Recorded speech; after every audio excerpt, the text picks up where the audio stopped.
Hey everyone, I'm here with Katie Halper of The Katie Halper Show. Support her on Patreon. Do it, because she's great. We're going to talk about the news of the day, or just news of the week, really, because this article from The Intercept came out a few days ago, but I found it to be fascinating. So Trump is trying to escalate the drug war internationally, and obviously, because the drug war has been such a huge success in the United States, we want to take it international, right? Like as if it's, you know, Sex and the City 2 or something like that. So the Trump administration will open a week of high-level meetings at the United Nations General Assembly in New York with a drug policy event featuring President Donald Trump. Invites to the event are being doled out only to those countries that have signed on to a controversial non-negotiable action plan, according to documents obtained by The Intercept, among them the countries with the world's most draconian drug laws. The U.S.-sponsored event, called the Global Call to Action on the World Drug Problem, is scheduled to take place next Monday, September 24th, a day before Trump will speak before the General Assembly. The letter says that the U.S. is already collaborating with more than 24 countries, including at least 3, China, Saudi Arabia, and Singapore, that executed drug offenders last year, as well as other staunch proponents of tough drug laws, such as Russia and the United Arab Emirates.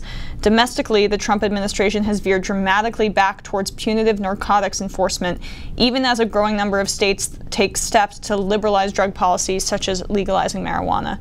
Internationally, U.S. policy has been less settled outside of Trump's public remarks. Trump has spoken warmly of the Philippines' President Rodrigo Duterte, who oversees a drug war so brutal it has opened up the possibility of an international criminal court investigation.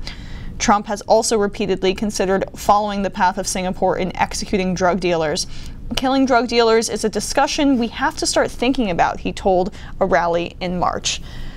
Now, the drug war should be talked about on every major news network all the time, because it's an absolute disgrace that billions of dollars of our tax money are going towards such an ineffectual war. But let's open this for discussion, then I'll get into some statistics about the drug war in the United States. Well, what I think is interesting is, one of the interesting things about the drug war is that you have people like the Koch brothers, right? Not exactly bleeding heart liberals, who object to it.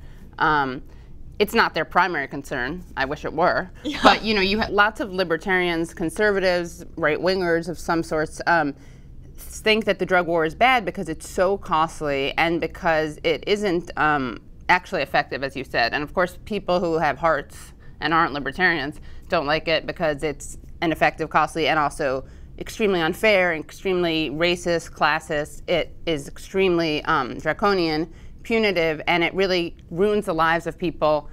I would say it ruins the lives of people and their families over very small possessions of drugs, that most of which should be decriminalized anyway. But yeah, and it's also, drug use has only increased by some statistics or remained stagnant since the drug war was launched in the 70s by Richard Nixon back in the day. So, it's been ineffectual as well. It's just money being poured in and poured in where it could go to Medicare for All, programs that actually help people instead of incarcerating them. And it's so part of the prison industrial complex also, right? So it's like there's that other aspect. The amount spent annually in the U.S. war on drugs, $50 billion plus. Number of arrests in 2016 in the United States for drug law violations, 1.57 million, and possession only of those arrests were 84%. The proportion of people incarcerated for a drug offense in a state prison who are black or Latino, although those groups use and sell drugs at similar rates as whites, is 57%, which is not proportional, obviously, to their representation. I mean, there are other statistics that say black people are around 3 to 4 times more likely to get arrested for marijuana possession, despite the fact that we all use marijuana at the same rate. And it goes beyond marijuana. It's just disturbing that this kind of blueprint is going to be taken to the national stage. And, The Intercept did say that countries like Portugal, which have decriminalized use altogether, are invited to these discussions. But Trump isn't going to be open to a progressive drug policy. Jeff Sessions is his attorney general, even though he is publicly basically just smacking him across the face right now. That's the kind of philosophy that he ascribes to. Yeah, I mean, I think that, it's just so ridiculous. There's some things we're never going to get rid of, right? Prohibition doesn't work in general. We found that out time and time again. We saw that with alcohol, right? That didn't work.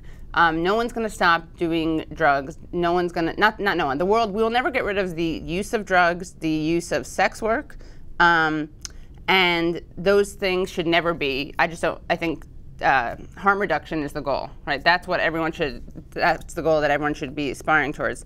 And the idea that locking people up over this stuff for decades is at all helps anyone at all, is good for any part of society is just absurd.